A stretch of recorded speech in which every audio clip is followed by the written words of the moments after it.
Assalamualaikum warahmatullahi wabarakatuh. Kami dari kelompok 1 ingin memaparkan kasus dari yang dulu pernah diberikan tugasnya untuk list peran masing-masing. Yang pertama saya Yuri sebagai fasilitator, yang kedua ada mahasiswa kebidanan Ibu Amalia sebagai ketua tim juga.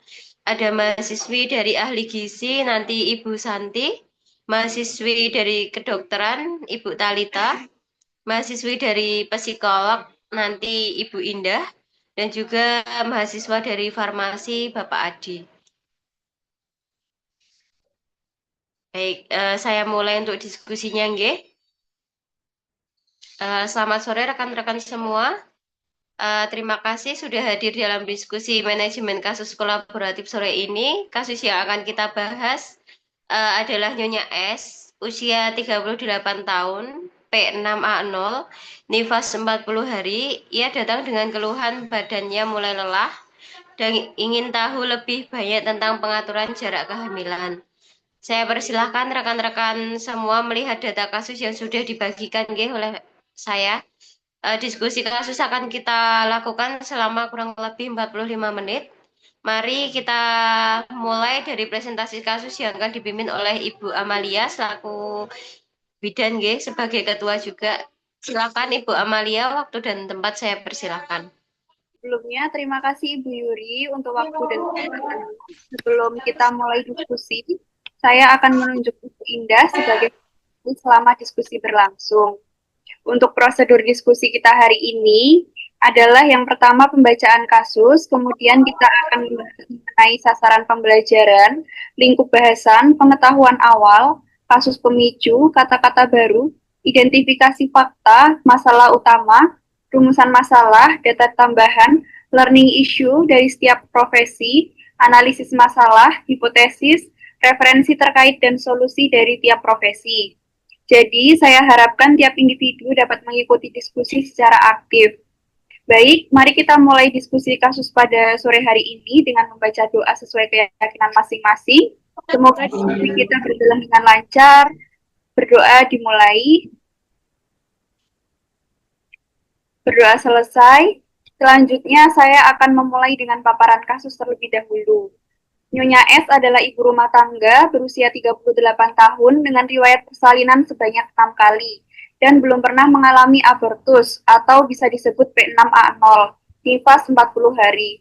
Suami beliau berusia 45 tahun dan bekerja sebagai supir angkot. Riwayat persalinan terakhir spontan, bayi lahir besar 4.100 gram, saat ini sedang menyusui secara eksklusif. Kondisi fisiknya, berat badannya 78 kg, tinggi badannya 152 cm, dan tekanan darahnya 125 per 80 mmHg. Jadi, untuk sasaran pembelajaran dalam diskusi kasus sore ini adalah mengidentifikasi, memahami, dan menganalisis, serta merencanakan asuhan komprehensif masa nifas pada ibu multipara usia tinggi risiko, termasuk aspek kesehatan fisik, status gizi, laktasi, risiko kehamilan berikutnya, kebutuhan kontrasepsi, serta dinamika psikososial keluarga. Baik, dari segi gizi, lingkup pembahasan pada kasus ini antara lain 1. Pengenalan kesehatan reproduksi perempuan postpartum, 2. Pengenalan KB pada masa menyusui, 3. Pengenalan kebutuhan nutrisi dan status gizi ibu, 4.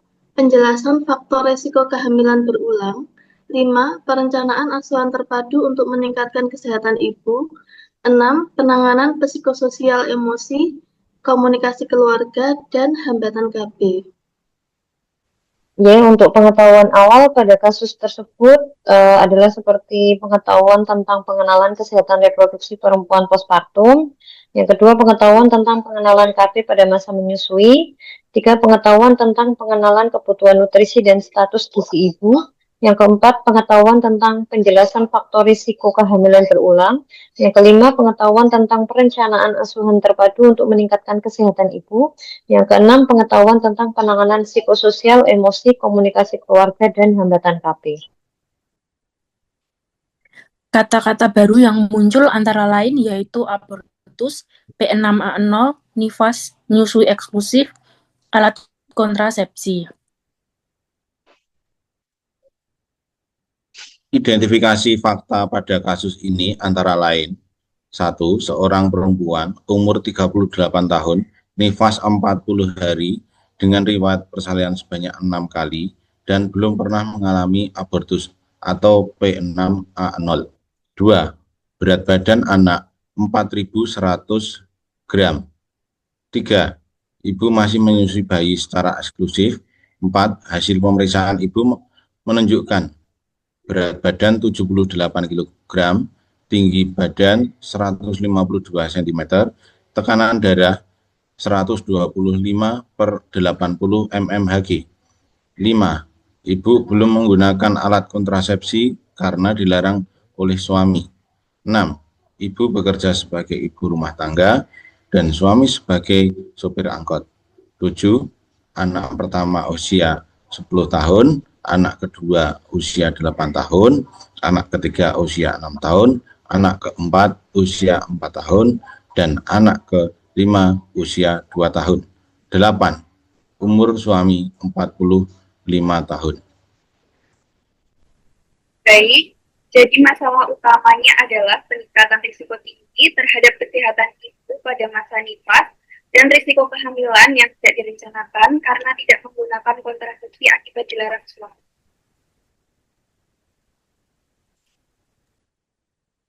Baik, terkait rumusan masalah dari kasus tersebut antara lain, yang pertama, bagaimana kondisi kesehatan ibu nifas multipara usia 38 tahun yang memiliki resiko tinggi akibat usia, riwayat melahirkan banyak, dan status gizi obesitas. 2. Bagaimana pemenuhan kebutuhan asuhan nifas. 3. Bagaimana dampak status gizi dan IMT obesitas terhadap kesehatan ibu pada masa nifas dan kehamilan berikutnya. 4. Apa resiko yang dapat terjadi jika ibu tidak menggunakan kontrasepsi pada masa nifas karena penolakan dari suami. 5. Bagaimana perencanaan asuhan terpadu dapat membantu ibu dalam pengambilan keputusan KB yang aman dan sesuai kondisi kesehatannya. 6. Bagaimana dinamika psikososial keluarga terhadap asuhan nifas dan KB. Untuk data tambahannya seperti pemeriksaan medis postpartum dan bagaimana pemahaman suami terhadap KB. Baik, untuk lebih isu kasus ini akan dipaparkan oleh tiap jurusan. Silakan. Yang pertama untuk jurusan kebidanan sendiri itu apa tanda bahaya masa nifas yang perlu dipantau pada ibu multipara. Yang kedua, bagaimana manajemen adaptasi bagi ibu yang memiliki anak lain sehingga waktu dan fokus menyusui dapat tetap efektif. Yang ketiga, apa metode KB yang paling tepat untuk fokus pada. Untuk dari medis sendiri, yang pertama apa pemeriksaan dasar yang diperlukan untuk menilai kondisi medis umum ibu dengan riwayat bayi lahir besar pada masa nifas, seperti HB, tanda-tanda vital, dan status nutrisi. Yang kedua, apa tanda dan gejala infeksi postpartum, seperti endometritis, mastitis, infeksi luka yang harus diwaspadai. Yang ketiga, apa risiko medis jika ibu multipara usia lebih dari atau sama dengan 35 tahun hamil kembali dalam jarak waktu yang terlalu dekat. Dan yang keempat, apa hubungan antara obesitas, usia, dan kehamilan risiko tinggi.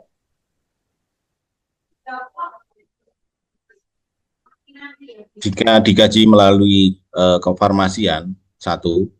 Apa suplemen standar yang dibutuhkan ibu pada masa nifas? Misal, Fe, asam folat, kalsium, vitamin D. 2. Apa perbedaan antara kontrasepsi hormonal dan non-hormonal yang aman untuk ibu menyusui? 3. Bagaimana cara kerja implan, IUD hormonal, dan suntik progesteron? 4. Apa efek samping yang mungkin muncul dari metode KB yang direkomendasikan? 5. Bagaimana edukasi penggunaan obat atau KB hormonal agar efektif dan aman?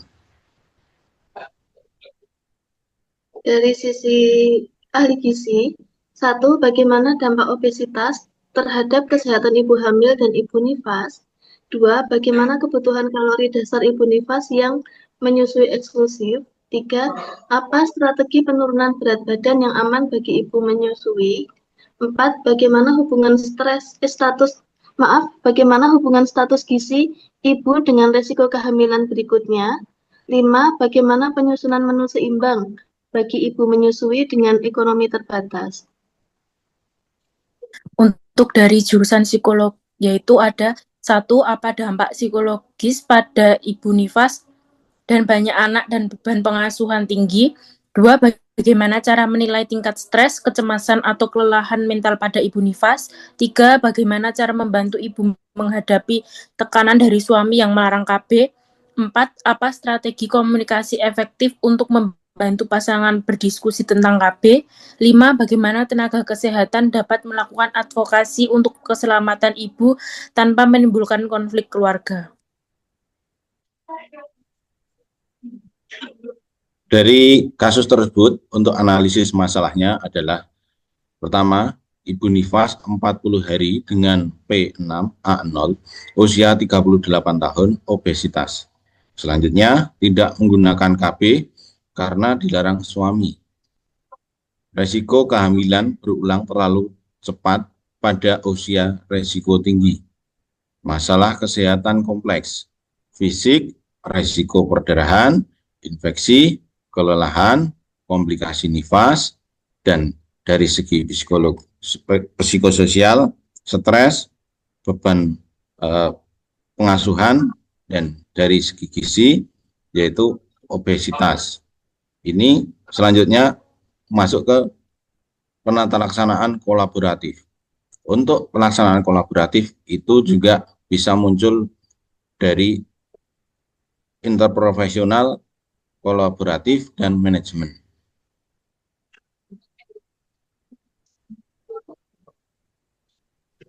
Hipotesis kasus ini yaitu interprofesional kolaboratif dapat menyelesaikan masalah penanganan pada ibu postpartum yang berisiko tinggi mengalami kehamilan yang tidak direncanakan, yang dapat menyebabkan komplikasi kesehatan, serta dapat memperberat beban ekonomi dan kesehatan mental keluarga. Referensi terkait dari kasus ini adalah penanganan risiko kehamilan, etika, komunikasi, dan kolaborasi.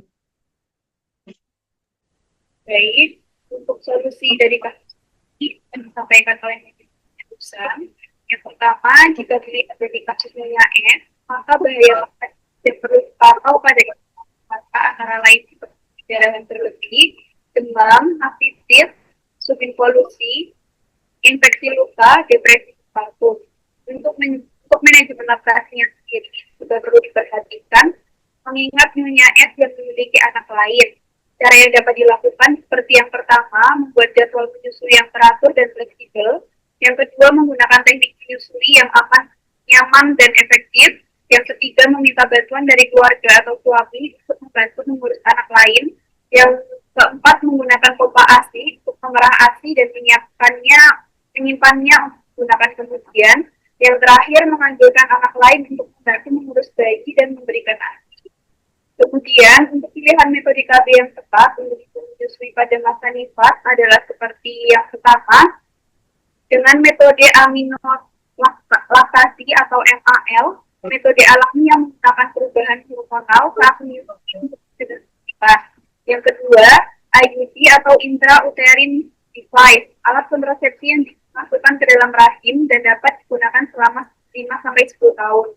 Yang ketiga, implan, yaitu alat kontrasepsi yang dimasukkan di bawah kulit dan dapat digunakan selama 3-5 tahun. Yang terakhir, pil progestin, pil kontrasepsi yang hanya mengandung progestin dan dapat digunakan untuk menyusui. Dari sisi medis sendiri, Nyonya S usia 38 tahun, riwayat multipara dan melahirkan bayi besar, memerlukan pemeriksaan dasar yang mencakup HB, tanda vital, status involusi uterus, pemeriksaan glukosa darah, serta evaluasi nutrisi untuk memastikan kondisi kesehatannya stabil. Selama masa nifas, penting mewaspadai tanda infeksi seperti demam, logia berbau, nyeri perut hebat seperti endometritis, nyeri payudara disertai kemerahan atau mastitis, atau tanda infeksi luka. Selain itu, jika Nyonya S hamil kembali dalam waktu yang terlalu dekat, terutama pada usia lebih dari atau sama dengan 35 tahun dengan riwayat 6 kali persalinan dan anak makrosomia atau berat badan besar 4.100 gram, ya beresiko mengalami komplikasi seperti anemia, perdarahan postpartum, preeklamsia, diabetes gestasional, kelahiran prematur, dan kelelahan fisik psikologis. Status obesitas semakin meningkatkan resiko tersebut karena berkaitan dengan gangguan metabolik, hipertensi, diabetes, serta risiko bayi besar berulang. Kombinasi usia lebih dari atau sama dengan 35 tahun, multipara, dan obesitas menjadikan ibu berada pada kategori kehamilan risiko tinggi. Sehingga perlu dilakukan screening anemia dan kondisi medis penyerta lainnya yang mungkin terlewat. Serta pemantauan ketat dan penggunaan kontrasepsi aman sangat penting untuk melindungi kesehatan ibu dan bayi. Tekanan darahnya normal, tapi kita perlu mewaspadai karena indeks massa tubuhnya sudah masuk kategori overweight hingga obesitas. Poin yang paling krusial adalah pencegahan kehamilan dalam waktu dekat dan menentukan metode kontrasepsi yang aman dan paling efektif.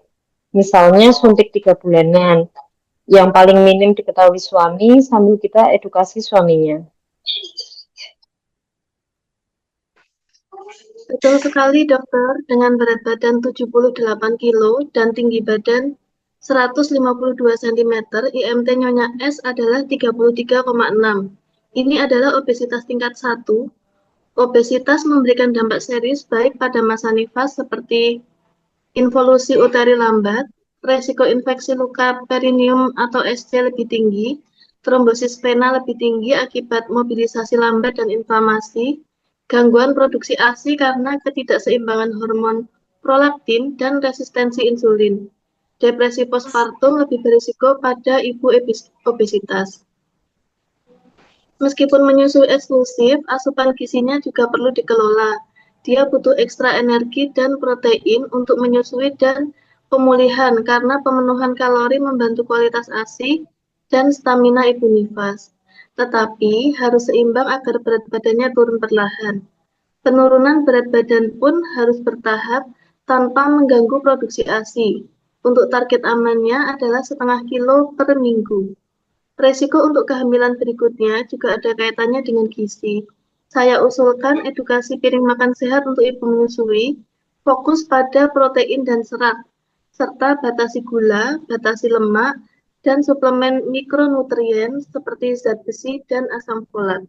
Untuk penyusunan menu sehat dengan biaya terjangkau, bisa kita modifikasi untuk pilih protein seperti telur, tahu, tempe, ikan kembung, tongkol, masak sayur berkuah agar mengenyangkan, gunakan karbohidrat alternatif murah seperti singkong, ubi, jagung, dan sarankan ibu untuk membuat meal prep seminggu sekali untuk hemat biaya. Terkait kebutuhan nutrisi yang disampaikan ahli gizi, Nyonya S perlu suplemen zat besi dan vitamin C untuk membantu pemulihan pasca melahirkan dan menjaga kualitas ASI, mengingat kelelahan yang dialami. Jika diputuskan KB suntik 3 bulan yang mengandung progestin, saya pasti tidak ada interaksi dengan suplemen atau obat lain. Tetapi saya juga akan jelaskan perbedaan kontrasepsi hormonal dan non-hormonal yang aman untuk ibu menyusui, antara lain hormonal ataupun progestin, contoh implan, IUD hormonal, suntik progesteron, pil laktasi. Aman untuk menyusui, tidak menurunkan produksi ASI. Mekanisme menebalkan lendir serviks dan menghambat ovulasi. Untuk yang non-hormonal, contoh IUD tembaga, kondom, metode amenore, laktasi atau MAL, tidak mempengaruhi hormon ASI tetapi aman. Tidak memiliki efek hormonal, tetapi IUD tembaga dapat meningkatkan nyeri haid. Saya juga akan memberikan informasi tentang efek samping dari pil KB yang direkomendasikan agar ia siap dan patuh seperti implan, supporting tidak teratur, peningkatan nafsu makan, dan jerawat. IUD hormonal, bercak awal, head semakin sedikit. IUD tembaga, nyeri head lebih kuat, perdarahan lebih banyak. Untuk suntik progesteron, perubahan berat badan, siklus tidak teratur, terlambat kembali subur, dan untuk pil laktasi, telat minum sedikit bisa menurunkan efektivitas.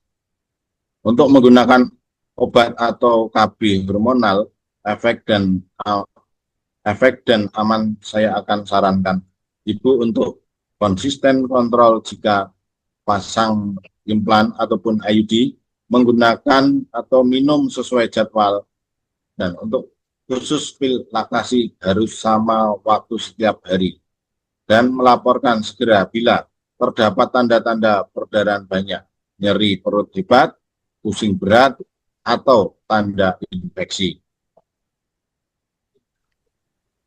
Aspek psikososial di sini sangat penting. Penolakan KB dari suami menunjukkan adanya ketidakseimbangan pengambilan keputusan dalam keluarga. Memiliki 5 anak yang masih kecil, pekerjaan rumah tangga, dan beban finansial keluarga, supir angkot bisa memicu stres yang signifikan pada Nyonya S. Saya perlu melakukan observasi pada Nyonya S untuk melihat tingkat stres seperti mudah marah, menangis, sulit tidur, tidak nafsu makan, dan merasa kewalahan. Selain itu, saya juga akan melakukan asesmen mendalam terkait dukungan sosial dan bagaimana cara berkomunikasi yang efektif dengan suami. Intervensi awal saya adalah konseling individual untuk membangun self-efficacy Nyonya S dan menyusun strategi komunikasi untuk membahas KB dengan suaminya dengan menggunakan komunikasi empatik tanpa konfrontasi untuk membantu Nyonya S dan suami berdiskusi tentang KB. Untuk peran tenaga kesehatan dalam advokasi keselamatan ibu tanpa memicu konflik yang bisa dilakukan, yaitu seperti fokus pada keselamatan ibu sebagai prioritas etis dan medis, menyampaikan informasi secara netral, tidak menyalahkan siapapun, melibatkan suami dalam konseling bila situasi aman dan memungkinkan. Jika ada tekanan yang membahayakan ibu, berikan dukungan privat pada ibu. Tawarkan KB yang dapat diputuskan oleh ibu sendiri, misalnya IUD pasca persalinan, mini pil, suntik progestin. Jadi, silakan Ibu menyampaikan hasil diskusi kita hari ini.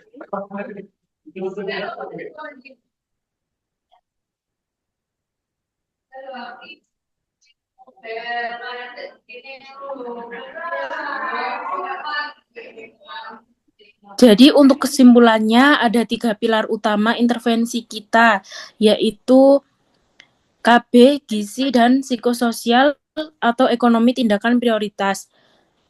Konseling ulang mendalam tentang KB pasca persalinan, rekomendasi utama yaitu KB suntik 3 bulan atau progestin sebagai jembatan disiapkan oleh bidan atau perawat dan disetujui oleh dokter. Tindakan pendukung gizi atau ahli gizi dan farmasis yaitu pemberian suplemen zat besi dan vitamin C, edukasi efek samping dari KB, edukasi pola makan untuk ibu menyusui, fokus pada penurunan berat badan yang aman. Tindakan psikososial yaitu konseling individu untuk Nyonya S, fokus pada penanganan stres dan strategi komunikasi dengan suami. Baik, terima kasih. Apakah semua profesi setuju dengan plan tersebut? Setuju. Baik, kalau semua sudah dibahas, kita bisa mulai untuk implementasi awal. Untuk selanjutnya, saya kembalikan kepada Ibu Juri. Sebelumnya, terima kasih atas waktunya. Terima kasih atas diskusinya, nggih, Bapak Ibu. Luar biasa, nggih, rekan-rekan semua. Kita sudah mendapatkan rencana yang utuh dari diskusi kita sore hari ini. Saya menyadari bahwa banyak masalah KB, nggih, tidak hanya sekedar suntik, tapi juga ternyata melibatkan faktor gizi, psikologis, dan juga ekonomi. Bagaimana refleksi menurut Dr. Talita? Monggo bisa disampaikan.